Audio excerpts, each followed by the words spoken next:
नमस्कार. आज आपण खुसखुशीत अशी मखाना बर्फी बनवूया. चला तर सुरुवात करूया.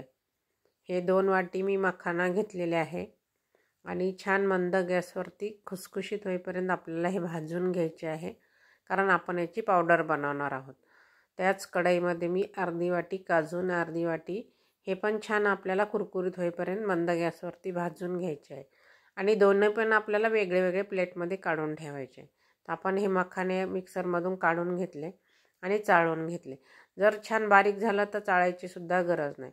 काजू बदामसुद्धा आपण हे थोडं चाळणीने चाळून घेतलं, मिक्सरमधून काढून घेतल्यानंतर. आता हे मिश्रण बाजूला ठेवूया.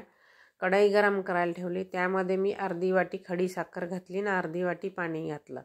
तर तुम्ही तुमच्या आवडीनुसार गोड कमी जास्त करू शकता. जास्त गोड हवं असेल तर अजून 2-3 चमचे खडी साखर घालू शकता.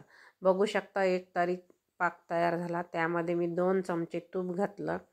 त्यानंतर छान मिक्स करून घेतल्यानंतर हे जे मिश्रण आपण काढलं होतं मिक्सरमधून ते घातलं. आता हे छान मिक्स झाल्यानंतर गॅस बंद करायचा. छान घट्ट गोळा झाला, बघू शकता तुम्ही. छान कढई सोडायला लागलेलं आहे मिश्रण आणि थोडीशी गोळी हाताला घेऊन बघायची हातामध्ये. छान गोळी तयार झाली म्हणजे आपलं मिश्रण व्यवस्थित तयार झालं. तर प्लेटला तूप लावून घेतलं होतं, त्या प्लेटमध्ये हे मिश्रण काढून घेतलं. त्यानंतर थोडंसं हाताने मळून घेऊन मी हे वाटीनी पसरवून घेतलं. तुम्ही हे बटर पेपरवर सुद्धा लाटण्यानं लाटू शकता. त्यानंतर मी 5 मिनिटांनी छान वड्या पाडून घेतल्या. एकदम छान खुसखुशीत अशी आपली ही मखाना बर्फी तयार झाली आणि लहान मुलांसाठी तर अतिशय पौष्टिक आहे आणि पटकन होणारा पदार्थ आहे. तर रेसिपी आवडल्यास लाईक नक्की करा आणि सबस्क्राईब करायला विसरू नका. धन्यवाद.